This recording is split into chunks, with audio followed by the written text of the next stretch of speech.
প্রিয় ছাত্ররা এবং বন্ধুরা, গত ভিডিওতে তোমাদের যেটা আলোচনা করা হয়েছিল সেটা হচ্ছে পশ্চিমবঙ্গ মধ্যশিক্ষা পর্ষদের যে মডেল কোশ্চেন, সেখানে পার্ট ওয়ানের কিছু কোশ্চেন আলোচনা করা হয়েছিল। সেগুলো তোমরা পেয়ে যাবে, ডেসক্রিপশনে লিঙ্ক দেওয়া আছে সেখান থেকে। তো আজকে যেগুলো আলোচনা করব সেটা হচ্ছে পার্ট টু, মানে পরবর্তী 16 নম্বর কোশ্চেন থেকে বাকি রিমেনিং যেগুলো আছে সেগুলো আলোচনা করা হবে।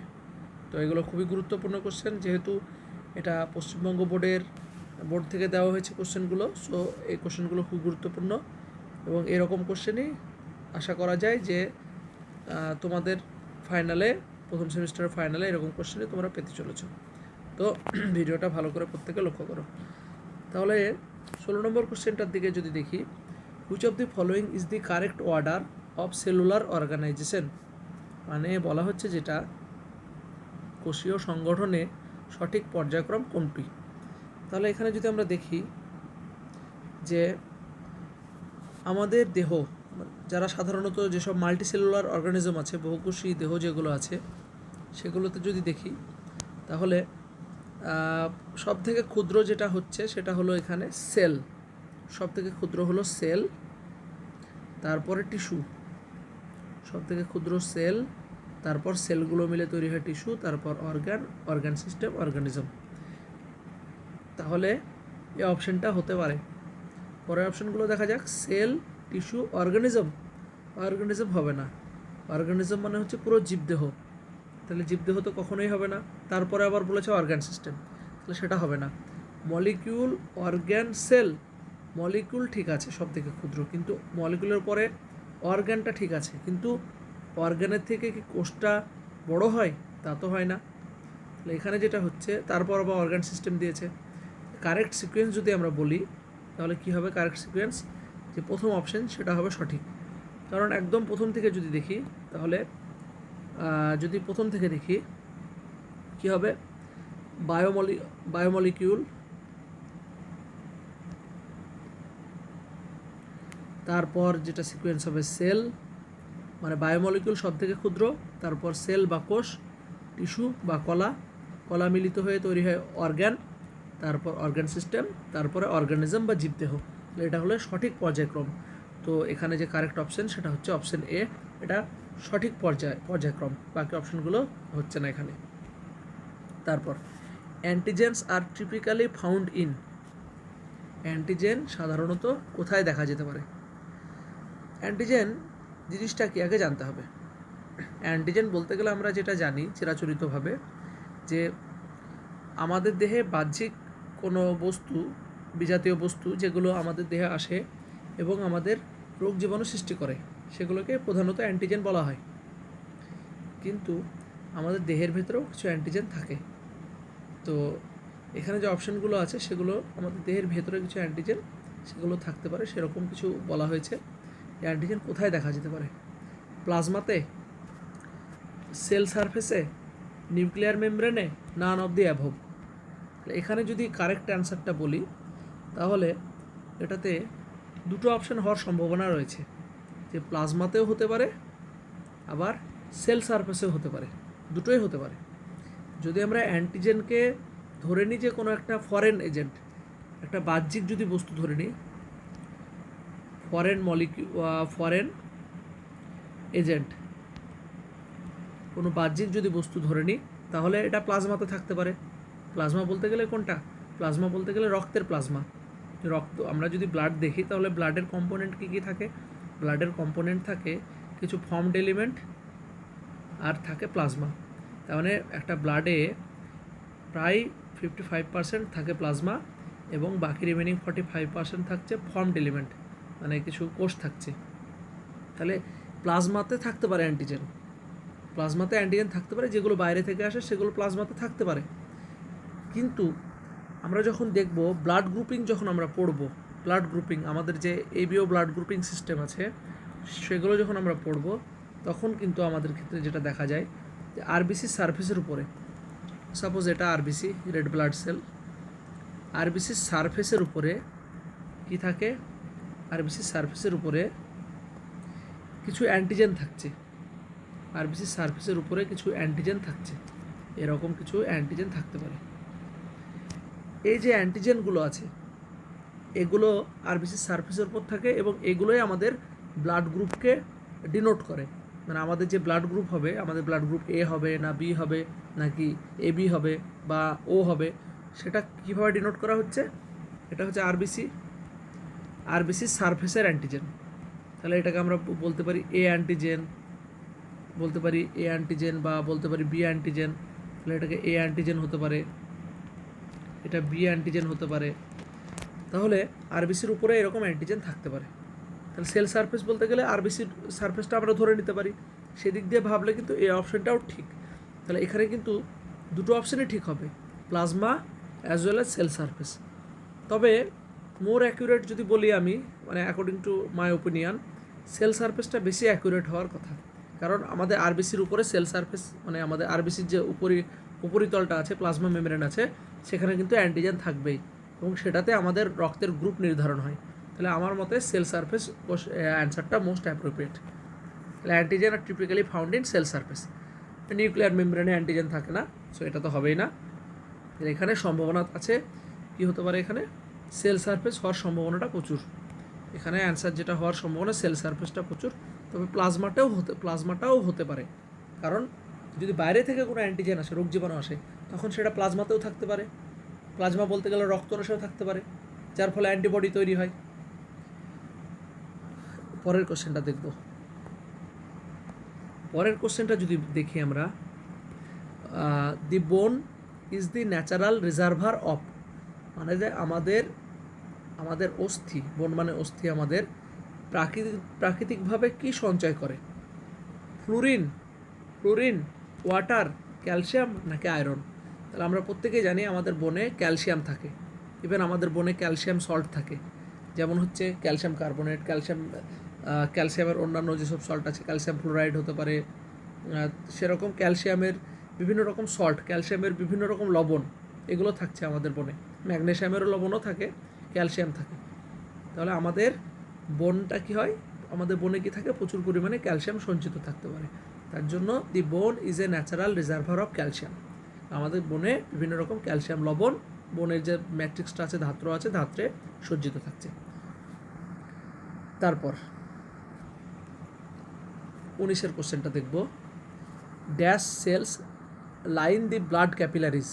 এখানে খুব ভালো প্রশ্ন। এখানে বলেছে যে আমাদের যে ব্লাড ক্যাপিলারিজ মানে হচ্ছে রক্তজালক, আমাদের রক্তজালক কোন কোষ দ্বারা আবৃত থাকছে? তাহলে আমরা যদি রক্তজালক দেখি, রক্তজালক হচ্ছে কি? রক্তজালক হচ্ছে পাতলা একটা টিউবের মতো একটা অংশ, পাইপের মতো একটা অংশ, পাতলা, যেখানে শুধুমাত্র একটাই কোষের স্তর থাকে। কারণ জালকের তো অনেক কাজ আছে। যেমন জালক কী করে সাধারণত, রক্তজালক সাধারণত কলাকোষে ব্যাপন প্রক্রিয়ার মাধ্যমে পুষ্টি কী করতে পারে, আদান প্রদান, পুষ্টি আদান প্রদান বলবো না, পুষ্টি দিতে পারে কলাকোষে। যে আমাদের সরল খাদ্যবস্তুগুলো বিভিন্ন কলাকোষে প্রেরণ করে পুষ্টির, তারপর গ্যাসে আদান প্রদানে সাহায্য করে আমাদের রক্তজালক। রক্তজালকের যে সেলগুলো হয়, এই সেলগুলোকে বলা হয় এন্ডোথিলিয়াল সেল বলা হয়। এগুলোকে বলা হচ্ছে এন্ডোথিলিয়াল সেল বলা হচ্ছে। এবার একটা জিনিস আমরা জেনে নেব যে অ্যাকচুয়ালি এই যে এন্ডোথিলিয়াল সেলগুলো আছে, এটা হচ্ছে একটা সরল আয়সাকার আবরণী কলা, সিম্পল স্কোয়ামাস এপিথেলিয়াম।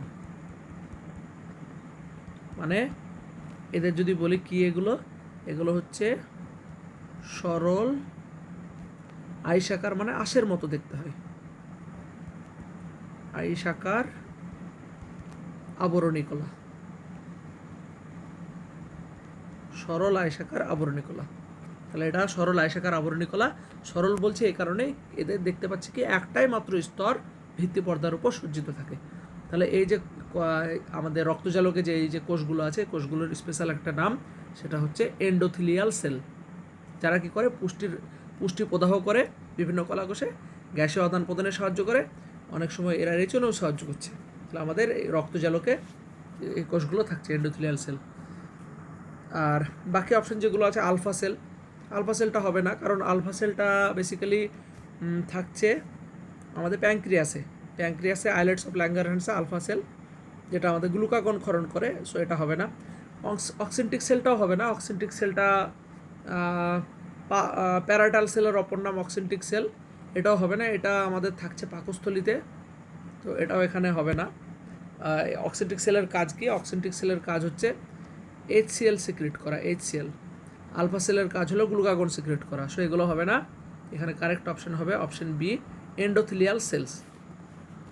পরের কোশ্চেনটা দেখব।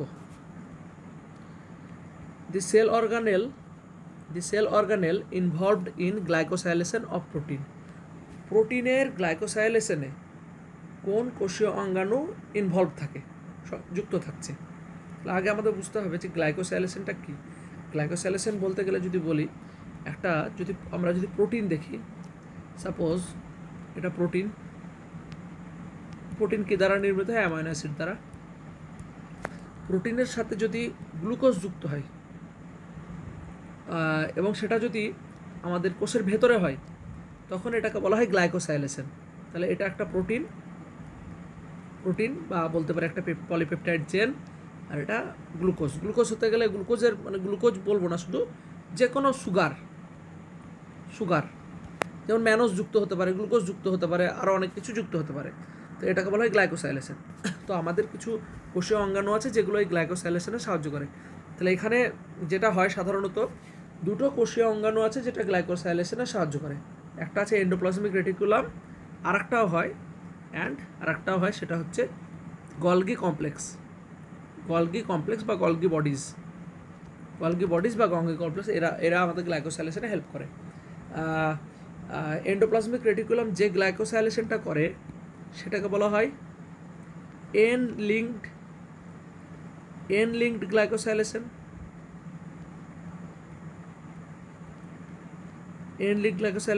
আর গলগি বডি যে গ্লাইকোসাইলেশনটা করে সেটা হচ্ছে ও লিঙ্কড গ্লাইকোসাইলেশন, এটা মনে রাখতে হবে। তাহলে এখানে কারেক্ট অপশন যেটা দেখলাম যে এন্ডোপ্লাজমিক রেটিকুলাম, এখানে এটা কি করে? গ্লাইকোসাইলেশন করে। গ্লাইকোসাইলেশন বলতে গেলে প্রোটিনের উপরে গ্লুকোজ সরল শর্করাগুলোকে যুক্ত করে, প্রোটিনের সাথে গ্লুকোজ যুক্ত করছে, এটাকে গ্লাইকোসাইলেশন বলা হয়। পরের কোশ্চেনটা দেখব। The nucleus is the site of formation of. এখানে একটা কোশ্চেন আছে যে নিউক্লিয়াস কি তৈরিতে সাহায্য করে।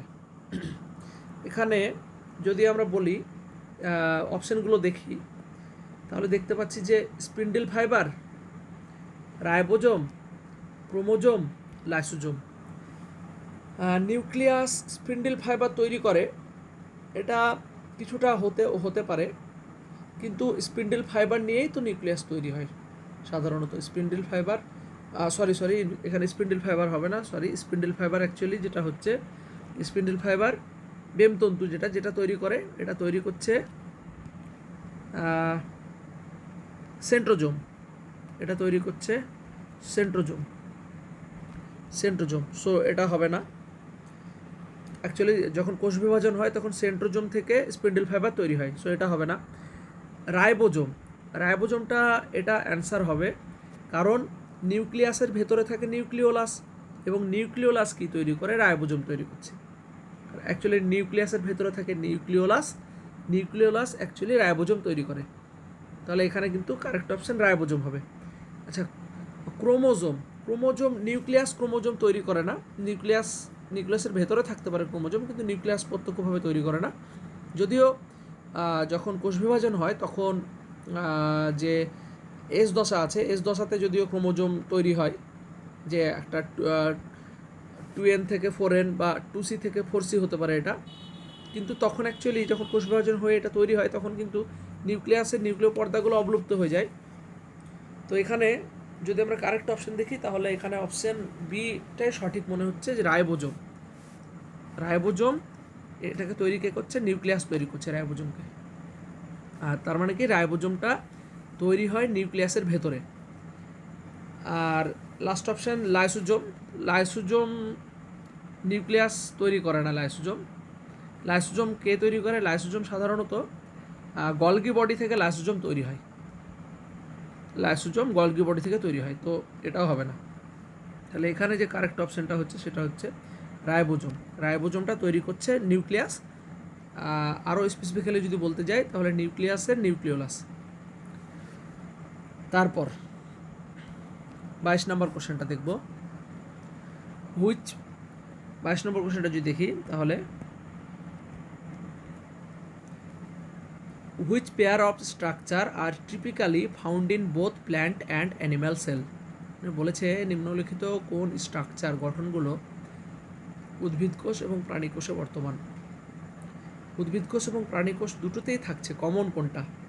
তাহলে যদি অপশন এটা দেখি, সেল মেমব্রেন অ্যান্ড নিউক্লিওলাস, এটা হতে পারে, কারণ উদ্ভিদেরও কোষপর্দা আছে, প্রাণীরও কোষপর্দা আছে। তাহলে এটা হতে পারে, মানে এটাই হবে অ্যান্সার। বাকিগুলো দেখা যাক। Cell membrane, cell wall. Cell membrane আছে উদ্ভিদ এবং প্রাণী উভয়ের, কিন্তু সেল ওয়াল কি প্রাণীর আছে? প্রাণীর সেল ওয়াল নেই, কোষপ্রাচীর নাই, তার জন্য এই অপশানটা ভুল। Sell membrane and chloroplast, cell membrane উভয়ের আছে কিন্তু প্রাণীর ক্লোরোপ্লাস্ট থাকে না, ওই জন্য এই অপশানটাও হয়ে যাচ্ছে ভুল। তারপর যদি দেখি নিউক্লিয়াস অ্যান্ড সেল ওয়াল, এটা একই ব্যাপার, নিউক্লিয়াস সবারই থাকছে কিন্তু সেল ওয়াল প্রাণীর থাকে না। সো এখানে যে কারেক্ট অপশান হচ্ছে option A, cell membrane and nucleolus. 23 নম্বর কোশ্চেনটা দেখব। Which of the following pair is not associated with centrosome. সেন্ট্রোজোমের সাথে সংযুক্ত না কোনটা? সেন্ট্রোজোমের সাথে কোনটা সংযুক্ত না বা কোনো রিলেশন নাই? আমরা যদি এটার অ্যান্সারটা দেখি তাহলে প্রথম অপশানটা যদি দেখি, লিপিড বাইলিয়ার, তারপরে pericentriolar material, two centriole, two cylindrical structure. তাহলে এখানে যদি দেখি, একটা সেন্ট্রোজোমে কিন্তু পেরিসেন্ট্রিওলার ম্যাটেরিয়াল থাকে, টু সেন্ট্রিওল থাকে, two cylindrical structure. Actually two cylindrical স্ট্রাকচারটাকে সেন্ট্রিওল বলছে, কারণ এটা থাকছে। কারণ আমরা এই ছবিটা যদি দেখি, যেখানে সেন্ট্রিওল আছে, যেহেতু এটা সেন্ট্রিওল আর একটা সেন্ট্রিওল, মানে আমরা যদি এই ছবিটা একটু ভালো করে দেখি, তাহলে এটা একটা সেন্ট্রিওল আছে, এটা একটা সেন্ট্রিওল আছে, দুটো, এবং এটা কীভাবে থাকছে, পারপেন্ডিকুলার, উভয় সমকোণে থাকে প্রায়। তার মানে এটা তো হবেই সিলিন্ড্রিক্যাল স্ট্রাকচার, কারণ এটা সিলিন্ডারের মতো হয়। সেন্ট্রোজোমের মানে দুটো সেন্ট্রিওলের আশেপাশে যে ধাত্রটা থাকে, ধাত্রকে বলা হয় পেরিসেন্ট্রিওলার মেটেরিয়াল, এটাও থাকছে। যেখানে লিপিড বাইলেয়ারটা এখানে থাকে না, কারণ আমরা কি জানি, আমরা যেটা জানি সেটা হলো সেন্ট্রোজোম কোষপর্দাবিহীন, সেন্ট্রোজোমে কোনো পর্দা থাকে না, পর্দাবিহীন কোষীয় অঙ্গাণু। তাহলে লিপিড বাইলেয়ার নিশ্চয়ই ওখানে থাকবে না, লিপিড বাইলেয়ার অন্য কোষীয় অঙ্গাণুতে থাকতে পারে। তাহলে এখানে কারেক্ট অপশন যেটা হবে সেটা হচ্ছে option A, lipid bilayer. Lipid bilayer সেন্ট্রোজোমে থাকছে না, কিন্তু বাকি যেগুলো সেগুলো কিন্তু সেন্ট্রোজোমে আছে, ওই জন্য সঠিক অপশন এখানে অপশন এ। তারপর দেখব যেটা এনজাইম, অ্যান্টিবডি আর some hormone are made up of. এখানে বলছে এনজাইম মানে উৎসেচক, অ্যান্টিবডি এবং কিছু হরমোন কি দ্বারা নির্মিত হয়? তাহলে কার্বোহাইড্রেট দ্বারা, প্রোটিন দ্বারা, লিপিড দ্বারা, নাকি নিউক্লিক অ্যাসিড দ্বারা? তাহলে এনজাইম, অ্যান্টিবডি এবং কিছু হরমোন, এরা কি দ্বারা নির্মিত হচ্ছে? এরা নির্মিত হচ্ছে প্রোটিন দ্বারা, প্রোটিন দ্বারা। তাহলে কেন হচ্ছে প্রোটিন দ্বারা? এনজাইমের ক্ষেত্রে যদি আমরা যদি এনজাইমের ক্ষেত্রে বলি, তাহলে মোটামুটি এনজাইমের ক্ষেত্রে যে বেশিরভাগ এনজাইমই প্রোটিন দ্বারা গঠিত হচ্ছে। শুধু রাইবোজাইম আরএনএ এনজাইমটা প্রোটিন দ্বারা গঠিত না। তাহলে এনজাইম প্রোটিন দ্বারা গঠিত। অ্যান্টিবডি বলতে গেলে রোগ জীবাণু যদি প্রবেশ করে আমাদের মধ্যে, তাহলে তৈরি হয় অ্যান্টিবডিটা এরকম হচ্ছে। অ্যান্টিবডিটাও কী হয়? প্রোটিন দ্বারাই নির্মিত হয়। একটা সাধারণ অ্যান্টিবডি যদি বলি, তাহলে এখানে কটা চেন থাকে? 4টে চেন থাকে, দুটো হেভি চেন, দুটো লাইট চেন। তাহলে অ্যান্টিবডিটাও কিন্তু পলিপেপটাইড চেন, বা আমরা বলতে পারি এটা প্রোটিন দ্বারাই নির্মিত। কিছু হরমোন আছে, তারাও প্রোটিন দ্বারা নির্মিত হয়। যেমন কিছু হরমোন ক্ষেত্রে যদি আমরা বলি, ইনসুলিন একটা hormone, insulin, glucagon, anterior pituitary থেকে নির্গত হরমোন, পোস্টেরিয়র পিটুইটারি থেকে নির্গত হরমোন, এগুলোও প্রোটিন জাতীয় হরমোন। তাহলে এখানে এনজাইম হোক বা অ্যান্টিবডি হোক বা কিছু হরমোন হোক, তারা প্রোটিন দ্বারা গঠিত হয়, প্রোটিন দ্বারা নির্মিত হচ্ছে। তাহলে এখানে কারেক্ট অপশন বি। কার্বোহাইড্রেট দ্বারা হবে না, লিপিড দ্বারাও হচ্ছে না, নিউক্লিক অ্যাসিড দ্বারাও হচ্ছে না। তারপর দেখব which of the following is not a function of lipid, কোনটা লিপিডের ফাংশন না, কাজ না। এখানে কোনটা লিপিডের ফাংশন না আমরা দেখে নেব।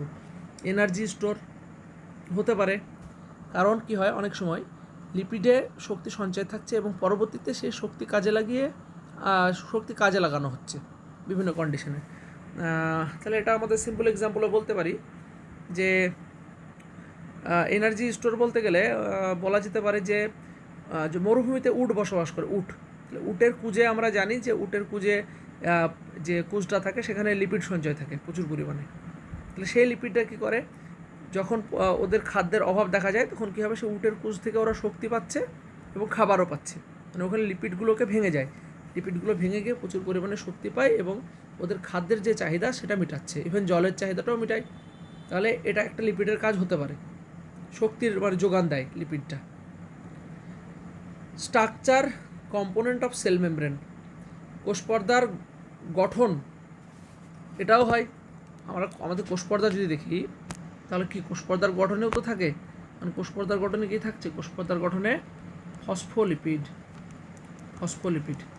তাহলে কোষপর্দার গঠনে ফসফোলিপিড থাকে, তাহলে এটাও তো হয়। Catalyst of biochemical reaction, catalyst মানে হচ্ছে অনুঘটক, বিভিন্ন রকম জীবজ যে বিক্রিয়াগুলো ঘটে তার অনুঘটক হিসেবে কাজ করে লিপিড, এটা কিন্তু হবে না। লিপিড কখনোই অনুঘটক হিসেবে বা এনজাইম হিসেবে কাজ করে না। এনজাইম হিসেবে কাজ করে কি, এনজাইম হিসেবে কাজ করে প্রোটিন, আমরা আগের কোশ্চেনটাতেই দেখলাম এনজাইম হিসেবে কাজ করে প্রোটিন, তার জন্য লিপিড কখনোই একটা উৎসেচক হিসেবে কাজ করতে পারে না, তাহলে এই অপশানটা হবে না। ইনসুলেশন মানে হচ্ছে তাপের নিরোধক, তাপটাকে নিরোধ করছে, তাপটাকে অ্যাকচুয়ালি ধরে রাখছে, ইনসুলেশন বলা হয়। তাহলে যেমন কি হয় যে অনেক সময় দেখতে পাই যে অনেক যেমন কার ক্ষেত্রে বলবো আমরা, সমুদ্রে অনেক মাছ থাকে তাদের ক্ষেত্রে হতে পারে, ডলফিনের ক্ষেত্রে হতে পারে, তিমি মাছের ক্ষেত্রে হতে পারে, যে ওদের দেহের স্কিন আছে, স্কিনের ভেতরে একটা লিপিডের শক্ত লেয়ার থাকে। মরুভূমির ক্ষেত্রেও হতে পারে, মরুভূমি যেখানে মরুভাল্লুক যেখানে থাকে ঠান্ডা জায়গায় সেখানেও হতে পারে, ঠান্ডা জায়গায় সেখানে কি হয়, ওদের চামড়ার নিচে লিপিডের একটা আস্তরণ থাকে যেটা ইনসুলেশনে করে। ইনসুলেশন মানে হচ্ছে তাপের কুপরিবাহী, মানে ওটা থাকার ফলে এদের সুবিধা কী, ধরো মরুভূমিতে একটা মরুভাল্লুক আছে, তাহলে ওদের চামড়ার নিচে লিপিডের আবরণ থাকার সুবিধাটা কী, সুবিধাটা হলো যাতে ওদের দেহের অভ্যন্তরীণ তাপমাত্রাটা বাইরে নির্গত না হতে পারে, এটাকে ইনসুলেশন বলা হয়, তাপের কুপরিবাহী বলতে পারি আমরা। তাহলে এটাও কিন্তু অ্যাকচুয়ালি লিপিডের কাজ, এটাও একটা লিপিডের কাজ, কিন্তু লিপিডের কাজ কখনোই ক্যাটালাইসিস না, ক্যাটালাইসিস বা উৎসেচকের মতো কাজ লিপিডের না। তাহলে এখানে কারেক্ট অপশন যেটা হবে সেটা হচ্ছে অপশন সি, অপশন সি হচ্ছে এখানে correct option. In RNA thymine is replaced by, আরএনএর ক্ষেত্রে থাইমিন কী দ্বারা রিপ্লেস হয়, এটা বাচ্চাদের কোশ্চেন, এটা বাচ্চা মানে যারা 9-10-এ পড়ে তারাই এটা পারবে, খুবই সহজ কোশ্চেন। আরএনএতে থাইমিনের পরিবর্তে থাকে ইউরাসিল। তারপর 87টা দেখবো আমরা। The two chromatids of metaphase chromosome present,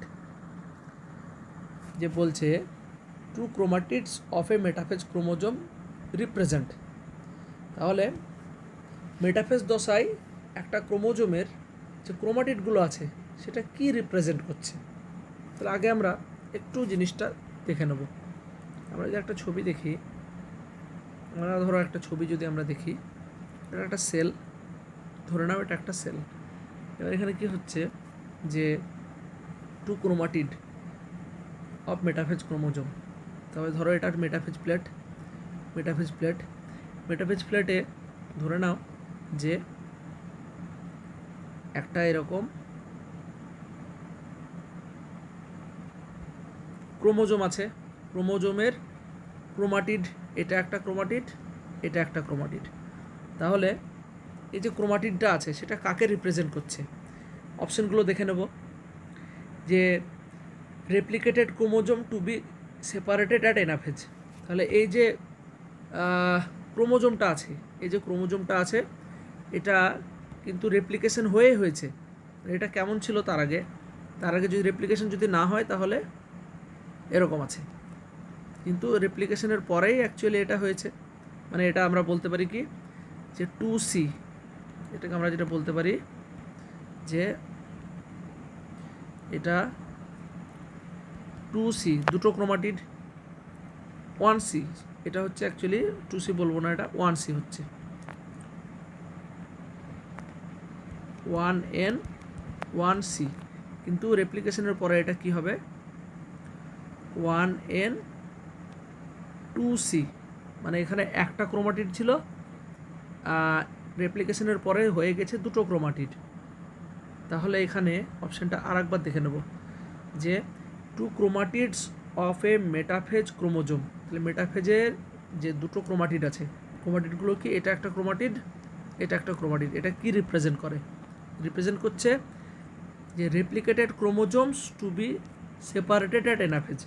এটা একটা রেপ্লিকেটেড ক্রোমোজোম, কারণ এটার এখানে রেপ্লিকেশন হয়েছে, এখানে রেপ্লিকেশন হয়েছে বলেই তো 1C থেকে 2C হয়েছে, ক্রোমাটিড একটা থেকে দুটো হয়েছে, রেপ্লিকেশন হয়েছে। এটা কোন দশায়, এটা মেটাফেজ দশায়, তাহলে মেটাফেজ দশায় রেপ্লিকেশন হয়েছে, কিন্তু পরের দশাতে কি হবে, পরের দশাতে এই যে ক্রোমোজোমটা আছে 1N 2C, সেটা কি হবে, সেপারেটেড হবে, মানে অ্যানাফেজ দশাতে কি হবে, এটা সেপারেট হবে। তখন কি হবে, তখন যে এটা যদি সেন্ট্রোজোম হয়, সেন্ট্রিওল হয়, তখন কি হবে, সেন্ট্রিওলটা কি করবে, এই ক্রোমোজোমটাকে সেপারেট করবে, ক্রোমোজোমটাকে কি হবে, সেপারেট করবে, অপোজিট ডাইরেকশনে ক্রোমোজোমটাকে নিয়ে যাবে এবং দুটো আলাদা হয়ে যাবে। তাহলে এই অপশানটা হচ্ছে সঠিক অপশান, যে মেটাফেজ দশায় এই যে ক্রোমাটিডগুলো আছে সেগুলো কি হচ্ছে রেপ্লিকেটেড ক্রোমোজোম, এটা রেপ্লিকেশনের ফলে এটা হয়েছে। এস দশায় যে রেপ্লিকেশন হয়েছে, যেখানে ওরা 1N 1C ছিল, সেটা 2N 2C হয়েছে, যেটা কি হবে পরবর্তীতে অ্যানাফেজ দশাতে সেপারেট হবে। তাহলে এটাই হবে এখানে কারেক্ট অপশান।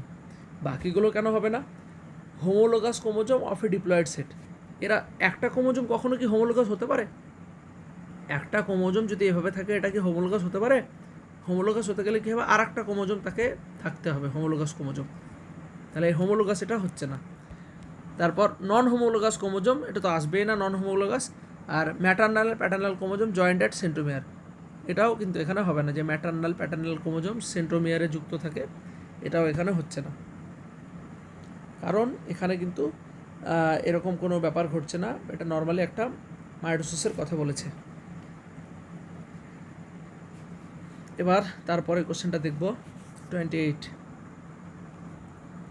যে the 4 daughter cell which are product of same meiotic division are, যে বলছে মিওসিস যখন হয়, যেখানে আমরা দেখব জিনিসটা, যখন মিওসিস হয় তখন কি হয়, একটা কোষ যেটা 2N কোষ, এটার বিভাজন হয়, বিভাজন হয়ে কি হয়, প্রথমে হ্রাস বিভাজন হয়, দিয়ে দুটো N হ্যাপ্লয়েড কোষ তৈরি হয়, তারপর সমবিভাজন হবে, তারপর যেটা হবে যে 4টে হ্যাপ্লয়েড কোষ তৈরি হচ্ছে, 1 2 3 4, এরকম 4টে কোষ তৈরি হচ্ছে।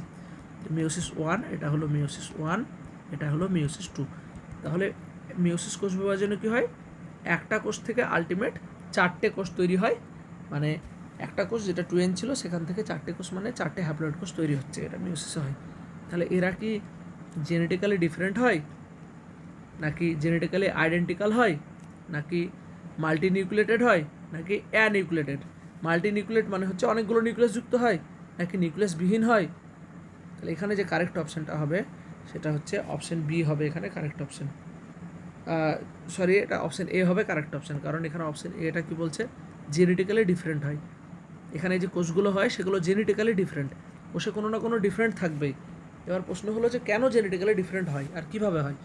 কারণ এটা হয় কারণ হচ্ছে এটা কি, এটা একটা মিওসিস পদ্ধতি। মিওসিস পদ্ধতি সবসময় জনন মাতৃকোষে হয়, এবং মিওসিসের সময় কি হয় আমরা জানি, রিকম্বিনেশন হয়। যখন রিকম্বিনেশন হয় তখন কি হয়, জিনের পুনর্বিন্যাস হয়।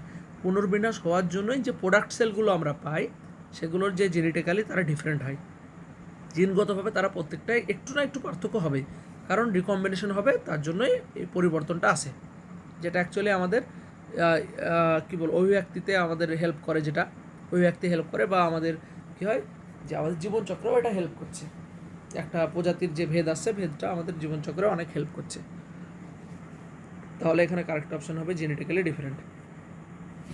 তারপর দেখব 29-এর কোশ্চেনটা, দি number of chromatids in a chromosome anaphase is the number of chromatids in a chromosome at anaphase is anaphase দশায় যে একটা ক্রোমোজোমে ক্রোমাটিডের নাম্বার কত হবে। তাহলে যদি আমরা দেখি এটা একটা অ্যানাফেজ দশার যদি কোষ আমি আঁকি, এখানে একটা অ্যানাফেজ দশার কোষ ধরে নাও, এটা একটা অ্যানাফেজ দশার কোষ। তাহলে এটা মেটাফেজ প্লেট, মেটাফেজের পরে ধরো যে এভাবে একটা অ্যানাফেজ দশাতে কী হয়, অ্যানাফেজ দশাতে যেটা হয় ক্রোমোজোমগুলো বিপরীত প্রান্তে গমন করছে, ক্রোমোজোমগুলো বিপরীত প্রান্তে এভাবে গমন করছে, এরকম হচ্ছে। তাহলে কি হয়, অ্যানাফেজ দশাতে ক্রোমোজোমগুলো এভাবে গমন করছে, সেন্ট্রিওলের দিকে গমন করছে। এখানে এটা হচ্ছে the number of chromatids in chromosome at anaphase. তাহলে অ্যানাফেজে কি হয় যে ও দেখতে কি পাচ্ছি, এটা নর্মালি এটা মাইটোসিস কোষ বিভাজনের এটা ছবি, মাইটোসিস ছবি। মাইটোসিসে কি হয়, একটাই ক্রোমোজোম থাকছে, এভাবে একটাই ক্রোমোজোম এভাবে থাকছে। তাহলে একটাই ক্রোমোজোম যেটা বিপরীত প্রান্তে যাচ্ছে, ওয়ান ইন মাইটোসিস। আচ্ছা, এই ক্রোমোজোমে ক্রোমাটিডের সংখ্যা কটা?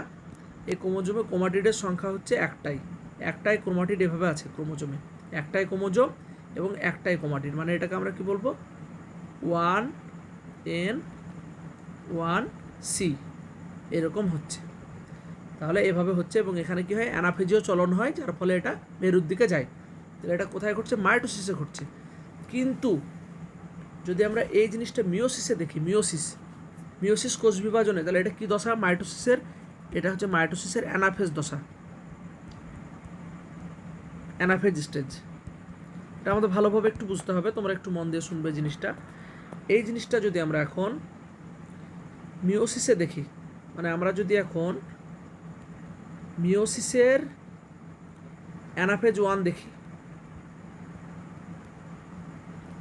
1 দেখি, তখন যেটা হয় মিওসিসের অ্যানাফেজে, মিওসিসের মেটাফেজ 1 দশাতে কিন্তু মেটাফেজ প্লেট দুটো তৈরি হয়, দুটো মেটাফেজ প্লেট এভাবে তৈরি হয়। যেটা হয়, দুটো মেটাফেজ প্লেট যেটা তৈরি হয়, তারপরে যেটা হয় যেখানে যে ক্রোমোজোমগুলো আছে সেগুলো বিপরীত দিকে যায়। সাপোজ এটা ক্রোমোজোম আছে, ক্রোমোজোমগুলো বিপরীত দিকে যাচ্ছে। কিন্তু এখানে আমরা দেখব যে অ্যাকচুয়ালি মিওসিসের মেটাফেজ 1-এ কী ঘটে। মিওসিসের ধরো এটা মেটাফেজ প্লেট, ধরো এটা মিওসিসের কোষের মেটাফেজ প্লেট, যেটা হচ্ছে মিওসিসের মেটাফেজ 1, মেটাফেজ যেটা 1 মিওসিসের।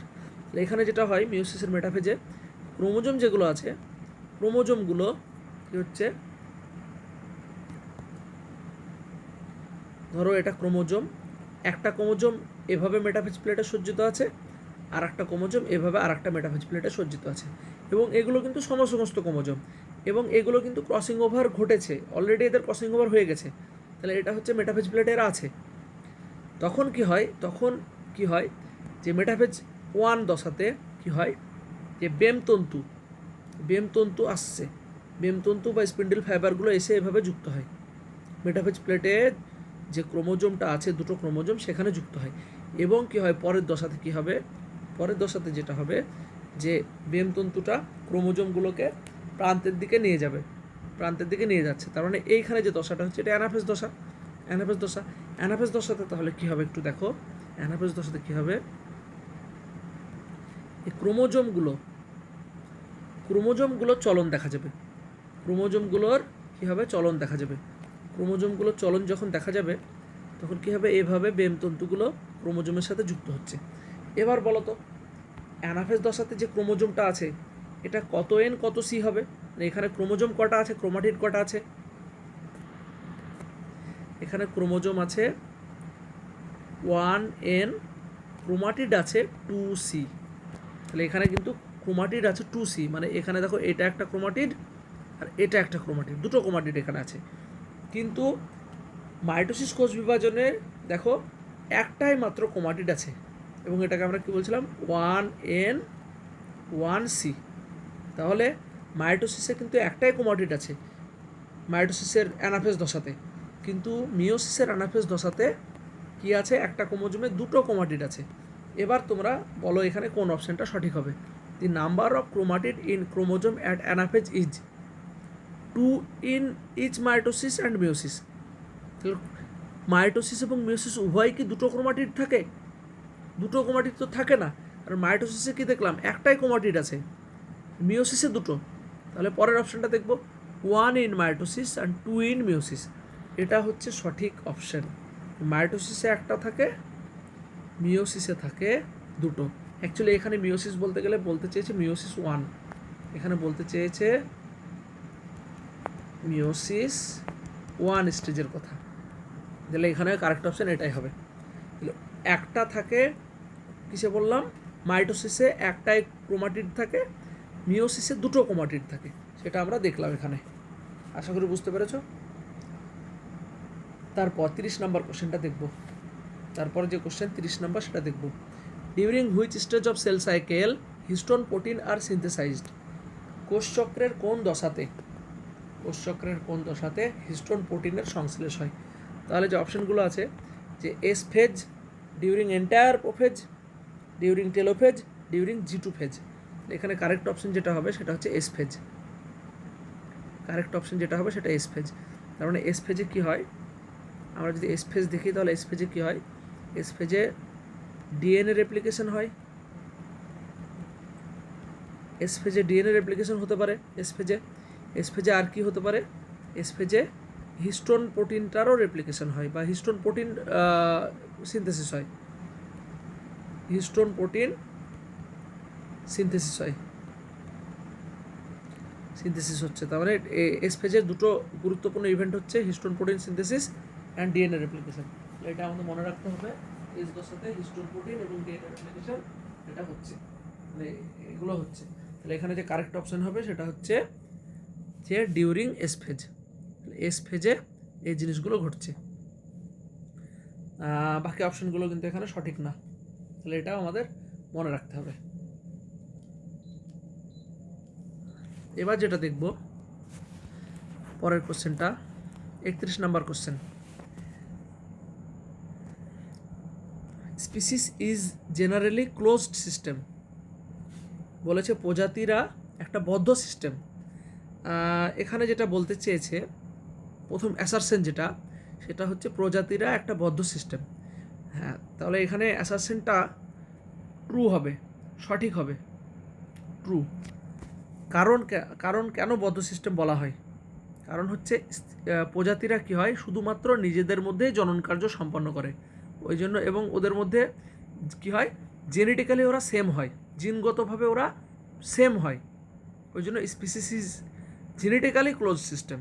জিনগতভাবে ওরা একই হয়, মানে অন্য স্পিসিসের জিনগতভাবে অন্য একটা প্রজাতি এবং আর একটা প্রজাতি, দুটো ডিফারেন্ট যদি প্রজাতি আমরা দেখি, তাহলে তারা কিন্তু জিনগতভাবে আলাদা হবেই, জিনগতভাবে আলাদা হয়, জননগতভাবে আলাদা হয়, আমরা দেখেছি। তাহলে স্পিসিস আর জেনেটিক্যালি ক্লোজড সিস্টেম, মানে নিজেদের মধ্যে ক্লোজ থাকছে, ওটা অন্য প্রজাতির সাথে কিন্তু কোনো সম্পর্ক থাকছে না, এটা জিনিস এক সঠিক জিনিস। এবং কি the reproductive isolation constitute the most important boundary between different species. দুটো আলাদা আলাদা স্পিসিসের মধ্যে কিন্তু একটা জননগতভাবে বিচ্যুতি দেখা যায়, জননগতভাবে একটা কি বলতে পারি, জননগতভাবে বিসদৃশ্যতা একটা দেখা যায়, অমিল দেখা যায় একটা। তাহলে এটাও কিন্তু সঠিক, তার জন্যই তো মানে এখানে ওদের মধ্যে জননগতভাবে একটা বিচ্যুতি দেখা যায় বলেই তো প্রজাতি একটা জেনেটিক্যালি ক্লোজ সিস্টেম। তাহলে এখানে এটা হবে প্রজাতি একটা জেনেটিক্যালি ক্লোজ সিস্টেম, অবশ্যই সঠিক। এবং প্রজাতির কেন জেনেটিক্যালি ক্লোজ সিস্টেম, কারণ প্রজাতির মধ্যে রিপ্রোডাক্টিভ আইসোলেশন দেখা যায়। রিপ্রোডাক্টিভ আইসোলেশন মানে জননগতভাবে ওরা বিচ্ছিন্ন থাকে, প্রজাতিরা জননগতভাবে বিচ্ছিন্ন মানে শুধুমাত্র নিজেদের সাথে জনন কার্য সম্পন্ন করবে, অন্যান্য প্রজাতির সাথে জনন এদের সম্পন্ন হবে না। তাহলে এখানে যে কারেক্ট অপশন হবে সেটা হচ্ছে অপশন এ, যে both assertion and reason are true and reason is the correct explanation of the assertion. তাহলে এখানে অপশন এ হবে সঠিক, এখানে অপশন এটা হবে সঠিক। তারপরে কোশ্চেনটা দেখব, gametes receive only one allele of a gene. বলছে যে যখন মিওসিস হয় তখন গ্যামেট তৈরি হয়, গ্যামেট কেমন হয়, হ্যাপ্লয়েড হয়, হ্যাপ্লয়েড গ্যামেট। তাহলে হ্যাপ্লয়েড গ্যামেটটা যখন তৈরি হয় তার মানে হ্যাপ্লয়েড গ্যামেটটা কীভাবে তৈরি হয়, একটা কোষ আছে 2n কোষ, তাহলে 2n কোষ একটা, যেটা হচ্ছে একটা মাতৃকোষ, 2n কোষ একটা আছে, সাপোজ ধরে নাও যে এটা একটা জনন মাতৃকোষ 2n, তাহলে এই জনন মাতৃকোষের মিওসিস হয়েই তো কী হয় n বলে একটা কোষ তৈরি হয়, n হ্যাপ্লয়েড কোষ তৈরি হচ্ছে। তাহলে 2n কোষে কি হচ্ছে, এরকম এক জোড়া এরকম অ্যালিল আছে, এক জোড়া ক্রোমোজোম আছে, সেখানে ক্রোমোজোমে অ্যালিল আছে, ধরে নাও এক জোড়া ক্রোমোজোম, সেখানে এরকম অ্যালিল আছে। তাহলে কি হয়, তাহলে একটা গ্যামেটে সেটা কি একটাই তো পাবে, এটা যে অ্যালিলগুলো আছে সেটা তো একটাই পাবে, কারণ ক্রোমোজোমে একটা আসছে, কারণ এটা 2n আর এটা n, মানে হাফ হয়ে যাচ্ছে সংখ্যাটা। এবং এখানে যে দুটো অ্যালিল ছিল একটা লোকাসে, সেখানে একটা অ্যালিলই তো পাবে। তাহলে এখানে gamete receives only one allele of a gene, একটা জিনের একটা অ্যালিলই পাবে। তাহলে এই স্টেটমেন্টটা একদম সঠিক, ট্রু। এবার দেখব পরের statement, during gamete formation mitosis takes place leading to formation of haploid cell. Gamete তৈরি হওয়ার সময় কি মাইটোসিস হয়? মাইটোসিস হয় না। গ্যামেট তৈরি হওয়ার সময় কি হয়, মিওসিস হয়। তাহলে এখানে 2n থেকে n যখন হয় তখন এখানে কি হয়, মিওসিস হয়, মিওসিস হয়, কিন্তু মাইটোসিস হয় না।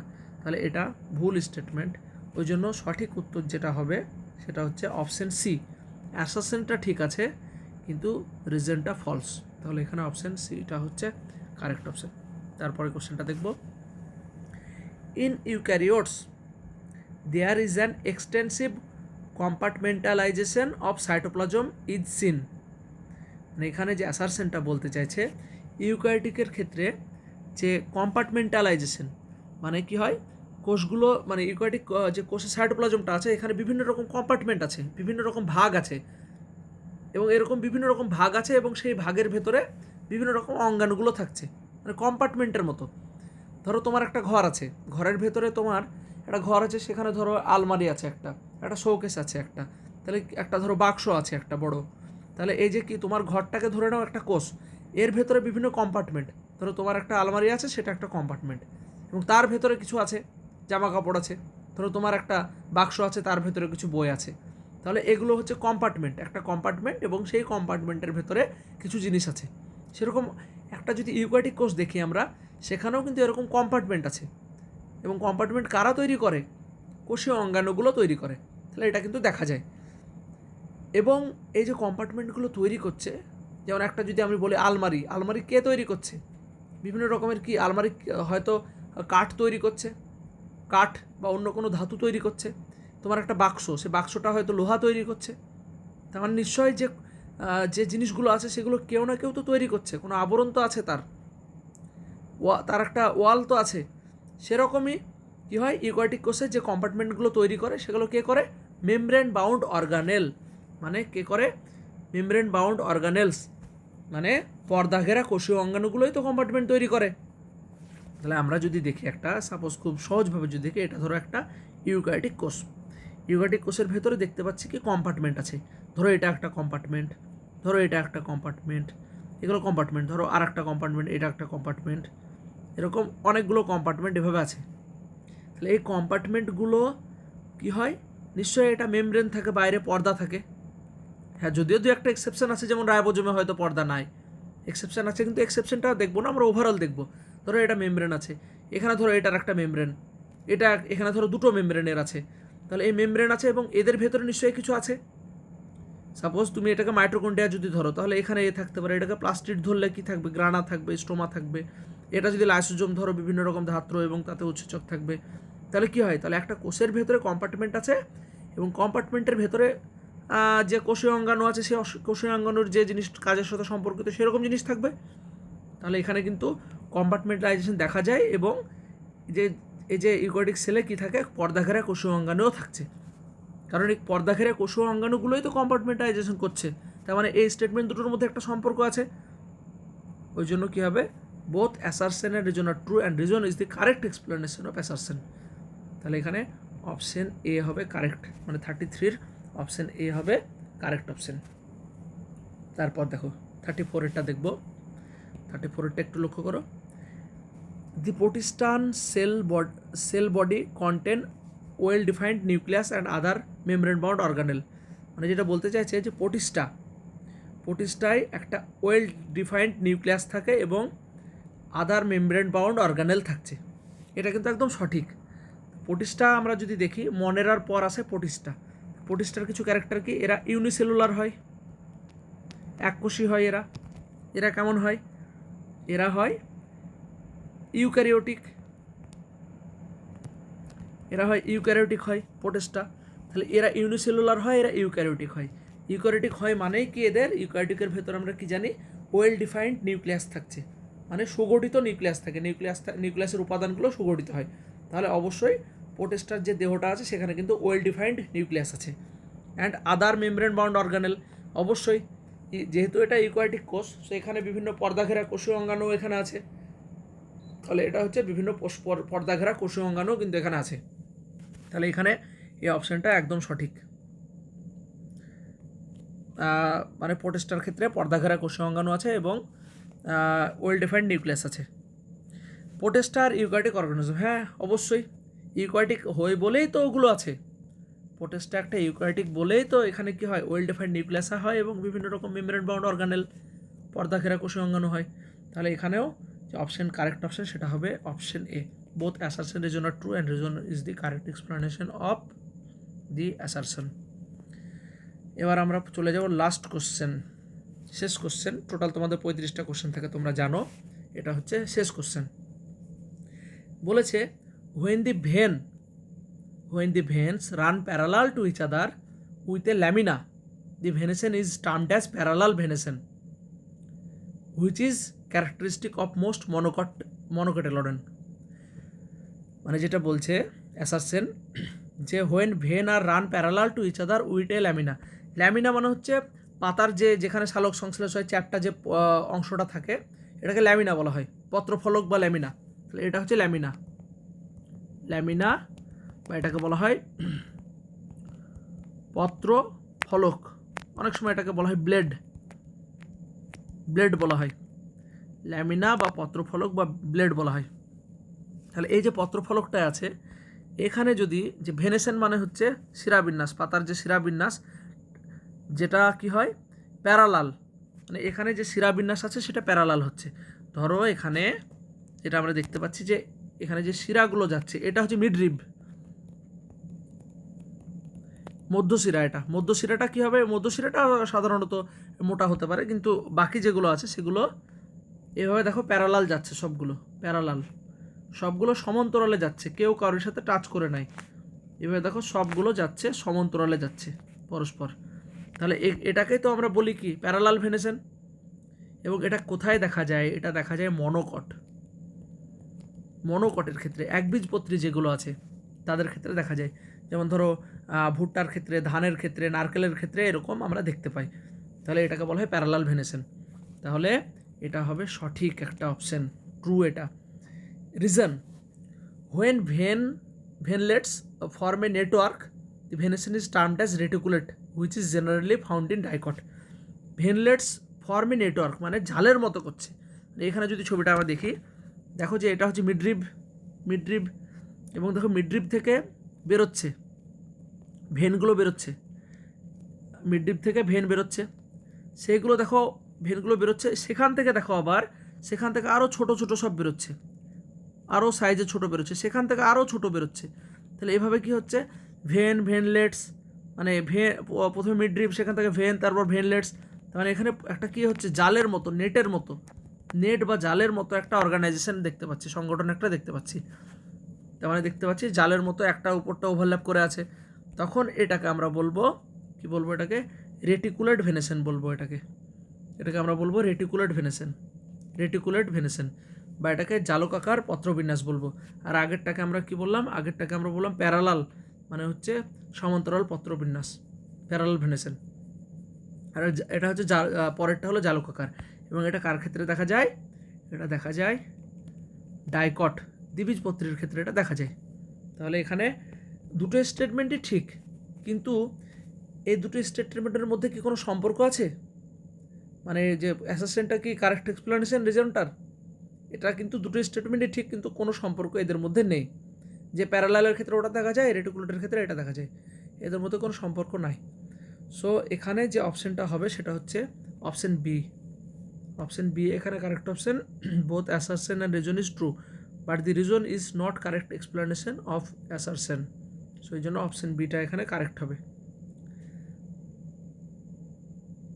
তারপর তাহলে আমরা এখানে টোটাল সব কোশ্চেনগুলো আলোচনা করলাম।